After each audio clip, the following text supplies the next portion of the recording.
So we're going to tape for elbow hyperextension, so we want to stop the elbow from hyperextending. We're going to be using the Power Tape products. So we're going to use Power Flex for the anchors, and we're going to be using Power Tape to actually apply the fans.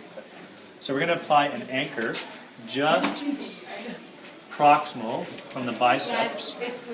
So actually, if you want to form a bicep, so contract the muscle, get some tone in the muscle, and forming an anchor, 2-3 wraps.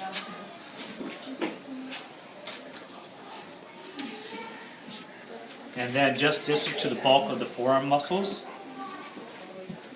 with some tension on this tape so that it doesn't gap. I'll switch you again.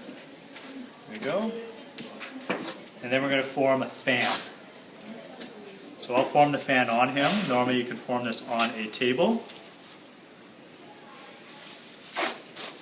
And if you want to switch that way, there.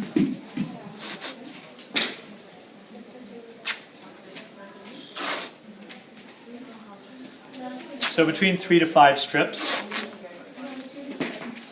for support. And this is the Power Tape. This is the same as the zinc oxide. And I'll switch you again. Okay, so I'm going to anchor one end here. And I want to make sure that I'm right in the center of the arm while I'm anchoring.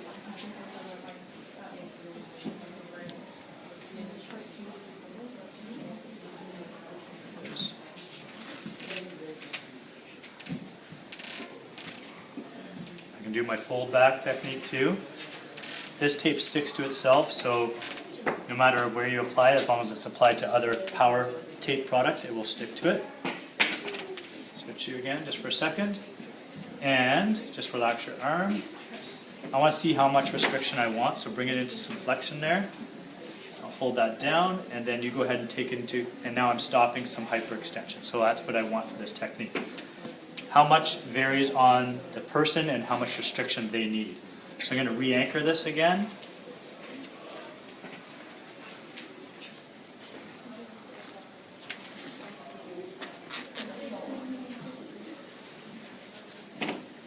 Okay, so now, okay, we're good? Okay, so now I'm going to actually close this in and show you a couple tips for problem areas. So I'm going to close in distal to proximal, closing in that whole elbow or arm. I'm going to leave a little bit of the elbow open, allowing it to bend, so a little bit of a crisscross pattern over top of the arm itself, elbow itself. There, close that all in. That will increase the tension on the tape job. So, as he were to straighten his arm, with this tape, because it doesn't stick, it can gap here. So if I back off a little bit on that, and then I want to tension that tape, I'm going to reapply an anchor while it's in the initial wrapping is showing a gap. Just trying to tighten that up. And now I am stopping that little bit of hyperextension. And depending on the person and the injury, I might need to stop more or less.